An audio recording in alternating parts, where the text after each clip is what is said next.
guys, and welcome back to another episode of Failing with Andy. Today we're making pizza, which breaks down into 4 major categories. Your sauce, Kitty, get out of here. your cheeses, Kitty, quit it. your toppings, Kitty, and of course, your dough. get.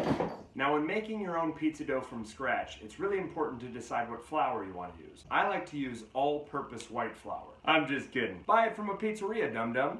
It's like $3. Kitty! Now, I have no problem whatsoever with using pre-made dough, but you absolutely have to make your own sauce. It makes all the difference. You're going to want to start by heating up about a tablespoon of olive oil. Wait for it to shimmer. It's shimmering. Now you're going to want to add 5 roughly chopped garlic cloves to that oil. We're just cooking this long enough to get rid of that raw garlic flavor. Once your garlic is nice and fragrant, add your tomato puree. Be careful. Next, salt, pepper, garlic powder, Italian seasonings, and crushed red pepper. Now, you're going to want to put the top on, turn down the heat, and let it cook for at least an hour, stirring every 15 minutes or so. Now is a perfect time to put your pizza stone in the oven and preheat your oven as high as it'll go. Now that your sauce is ready, you're going to want to get started on your dough.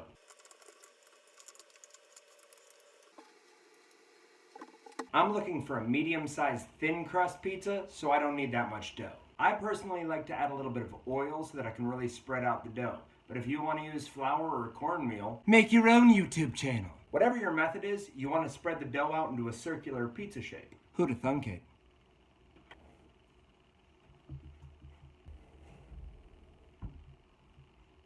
Because this is going to be a stuffed crust pizza, we're going to want to spread it out as thin as we possibly can. Once the pizza is close to where you want it, grab a piece of parchment paper and put it underneath. It'll make it easier to move later.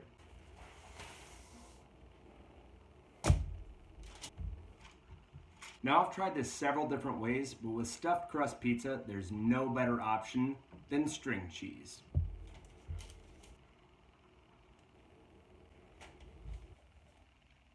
Now that all your string cheese is in there, you're going to want to make sure that those seams are really nice and crimped up. Using a fork helps.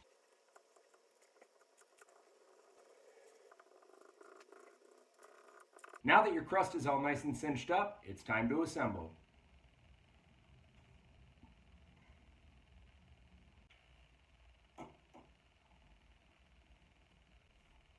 Now it's time for the toppings. I chose pepperoni and mushroom, but you can do whatever you want. It doesn't affect me.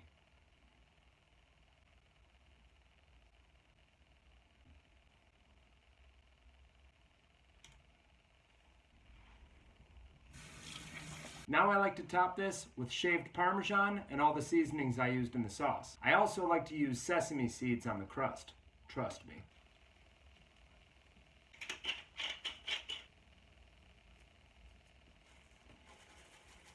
Be really generous on the crust with sesame seeds and garlic powder.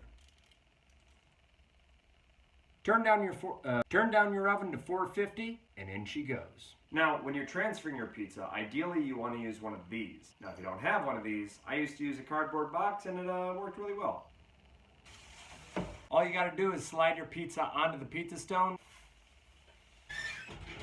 and leave it for 10 to 15 minutes. Now, before I had a pizza stone, I didn't bother making pizza. Get one!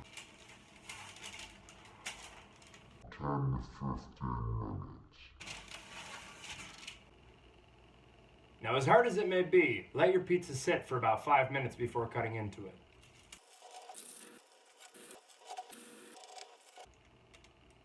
Well, there you have it, guys. Amazing homemade stuffed crust pizza.